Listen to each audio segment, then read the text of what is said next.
नमस्कार, इस वक्त देख रहे हैं आप वीएलसी न्यूज़ और वीएलसी न्यूज़ में एक बहुत ही महत्वपूर्ण समाचार लेके हम लोग आपके पास आए हैं। जैसे कि शुगर का मात्रा क्यों बढ़ता है, शुगर आखिर बॉडी में आता कैसे है, शुगर से संबंधित जितनी भी समस्याएं हैं, आज हमारे साथ इस वक्त मौजूद हैं डॉक्टर देवेंद्र साहू जी, जो शुगर स्पेशलिस्ट है और एमडी मेडिसिन है। और इनसे संबंधित जो जानकारी है, शुगर जो अभी वो स्तर नहीं रह गया कि कितने उम्र में किसको शुगर हो सकता है। अब शुगर जो है आम बात हो गई है।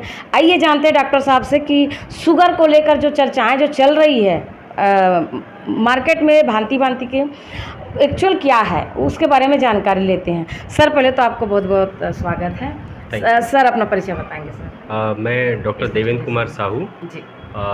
मैं यहाँ जिला अस्पताल दुर्ग में मेडिसिन विशेषज्ञ के पद पर कार्यरत हूँ। जी। और जो आज का विषय है जी। कि शुगर क्यों हो जाता है, जी। इसमें आम जनता को बहुत से भ्रम हैं। जी। उसके संदर्भ में मैं आपको बताना चाहूँगा कि शुगर एक लाइफस्टाइल डिजीज़ है।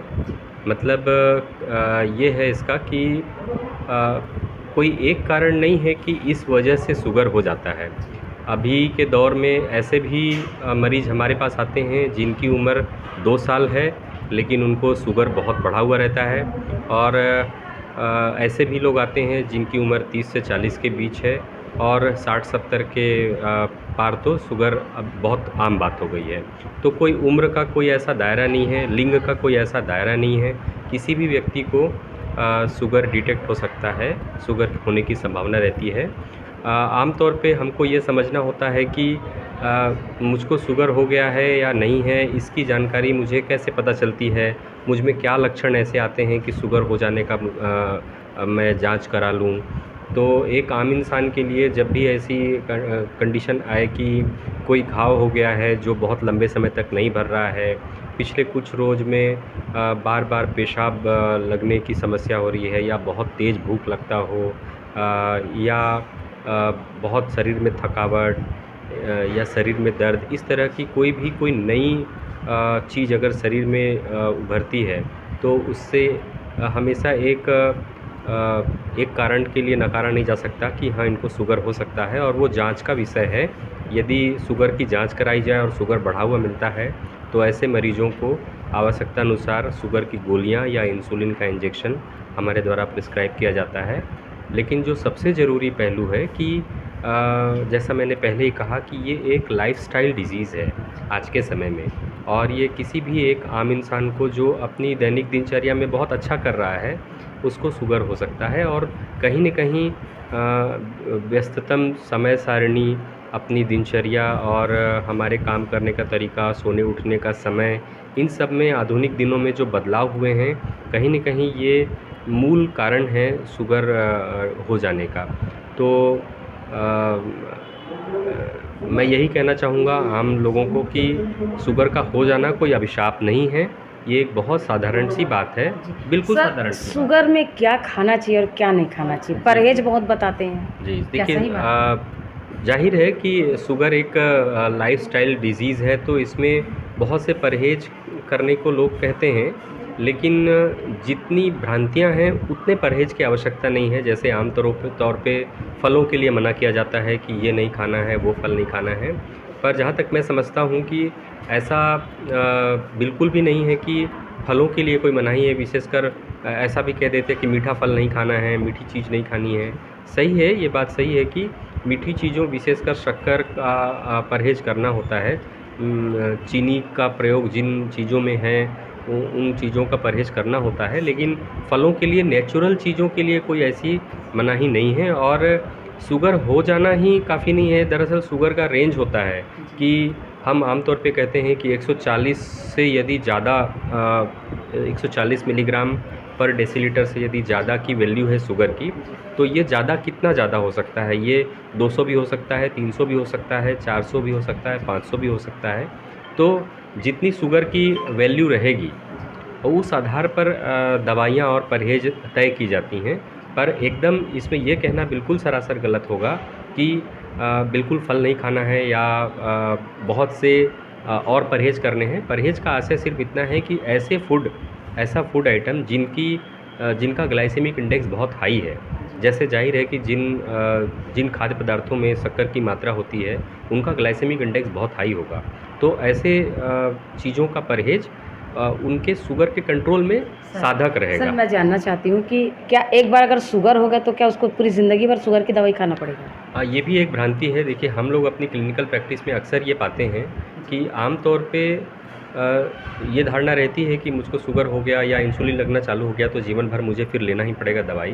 पर ऐसा नहीं है। यदि नियमित इलाज होता रहा और लंबे समय तक शुगर कंट्रोल में रखें तो शरीर की खुद की एक प्रयास रहता है कि वो अपने शरीर में इंसुलिन की मात्रा जो पहले कम हो गई थी वो बनाने लगे।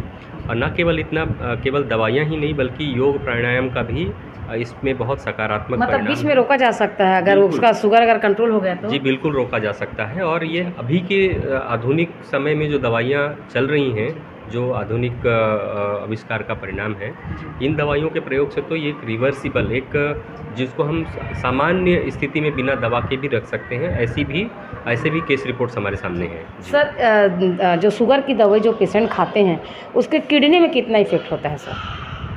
देखिए, आपका सवाल बिल्कुल सही है कि बहुत सी ऐसी दवाइयाँ हैं जो, विशेषकर वो दवाइयाँ जो बहुत पुराने समय से चली आ रही हैं। कुछ ऐसी दवाइयाँ हैं जिनका जो है किडनी पे बहुत सकारात्मक प्रभाव तो नहीं रहता है। एज सच मैं आपको बताऊँ, शुगर का बढ़ जाना अपने आप में भी किडनी को कहीं न कहीं नुकसान पहुँचाता है। तो ये जानना बहुत आवश्यक है कि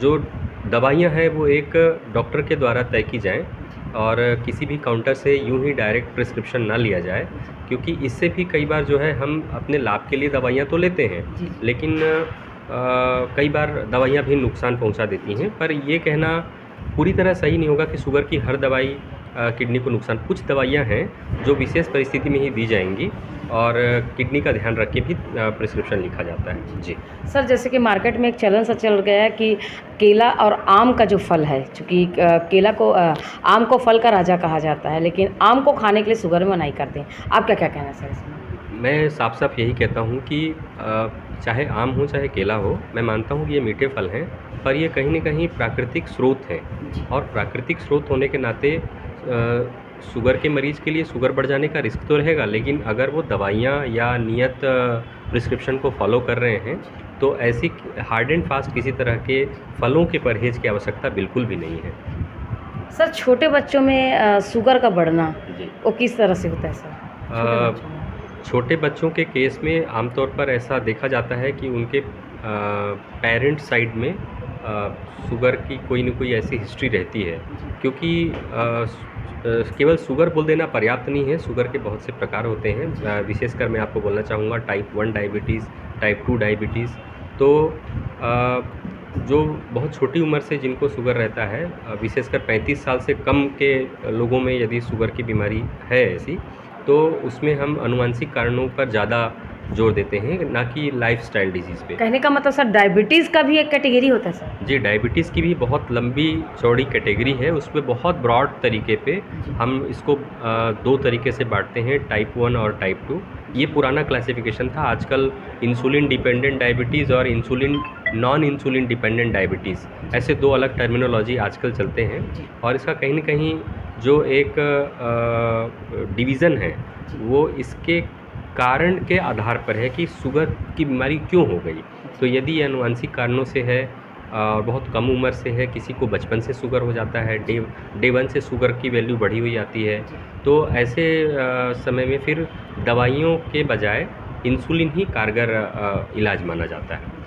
सर, क्या नहीं खाना चाहिए शुगर में? देखिए, मैं फिर कहूँगा कि ये ज़रूरी है कि परहेज़ जैसे सर राइस चावल को टोटल मना करने बोलते हैं, क्या सही है सर?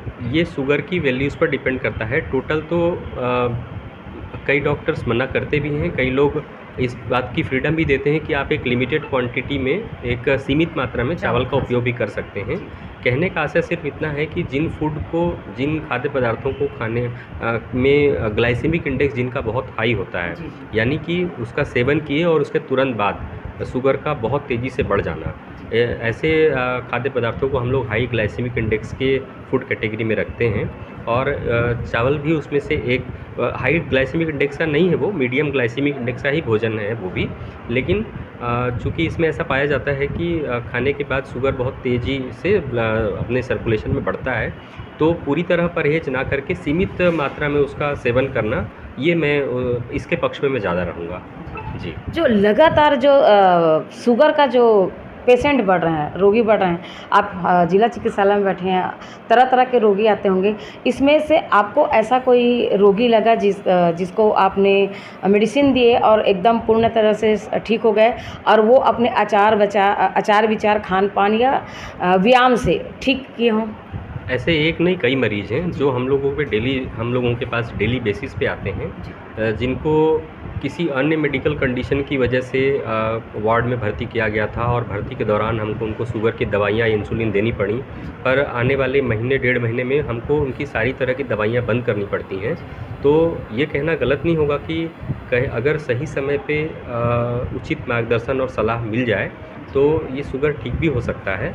और कई मामलों में ये मतलब लंबा भी चल जाता है, कई बार उचित सलाह की कमी और कई बार शरीर में इंसुलिन की कमी भी एक बड़ा कारण है कि वो फिर पूरी तरह कई मामलों में ठीक नहीं इंसुलिन हो का पाता है। घटना और बढ़ना दोनों घातक है सर। घातक है, बिल्कुल घातक है। जी। सर, जो शुगर पेशेंट है उनके लिए आप कुछ कहना चाहेंगे सर?